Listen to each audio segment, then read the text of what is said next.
مسروق عن عبد الله بن عامر ان النبي صلی اللہ علیہ وسلم قال، نبی کریم صلی اللہ علیہ وسلم نے فرمایا، اربع، چار خصلتیں، من کن فیہ، جس میں پائی گئی، کان منافقا خالصا، تو وہ خالص منافق ہوگا، ومن کانت فیہ، اور جس میں پائی گئی، خصلت، کوئی ایک خصلت، منہن، ان چار میں سے، کانت فیہ، تو ہوگی اس میں، خصلت، ایک خصلت، من النفاق، نفاق سے،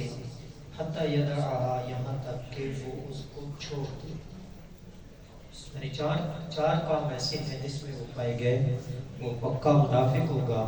اور جس میں ان میں سے ایک کام پایا گیا تو اس میں اتنا نفاق یہاں تک کہ وہ اس کو چھوڑ دے۔ نمبر 1، اذا اؤتمن خان، جب اس کو امین بنایا جائے تو وہ خیانت کرے۔ امانت کئی طرح کی ہے، یہ ایک مستقل باب ہے، کس کس چیز کو امانت قرار دیا گیا۔ عام طور پر سمجھا جاتا ہے جس کے پاس پیسے رکھے جائیں یا کوئی چیز رکھ دی جائے تو یہ امانت ہے۔ تو حدیث کے اندر ہے جب کسی سے مشورہ طلب کیا جائے تو وہ بھی امانت ہوتا ہے،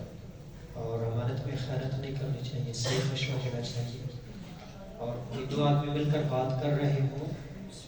اور دیکھیں کہ کوئی تیسرا تو نہیں، تو یہ جو گفتگو ہو رہی ہے یہ بھی امانت ہے،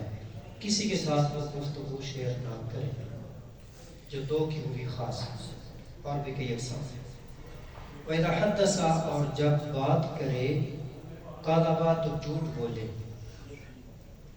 اور ہماری باتوں اور گفتگو کا کیا حال ہے؟ اللہ کریم سے دعا ہے کہ اللہ کریم ہماری باتوں میں سچ پیدا فرما دے اور جھوٹ سے محفوظ فرمائے۔ وَإِذَا عَاهَدَ، اور جب وعدہ کرے، غدرا، تو عہد شکنی کرے، ہمارے وعدوں کا کیا حال ہے۔ وَإِذَا خَاصَمَ، اور جب لڑائی جھگڑا ہو جائے، فَجَرَ، تو فجور کرے، ایک معنی یہ کیا جاتا ہے گالی گلوچ کرے، تو گالیاں کس قدر دی جاتی ہیں، اللہ کریم ہمارے حال پر رحم فرمائے اور ہمیں ان تمام بری خصلتوں سے محفوظ فرمائے۔ وَبَعَلِيَ إِلَى الْبَلَاغِ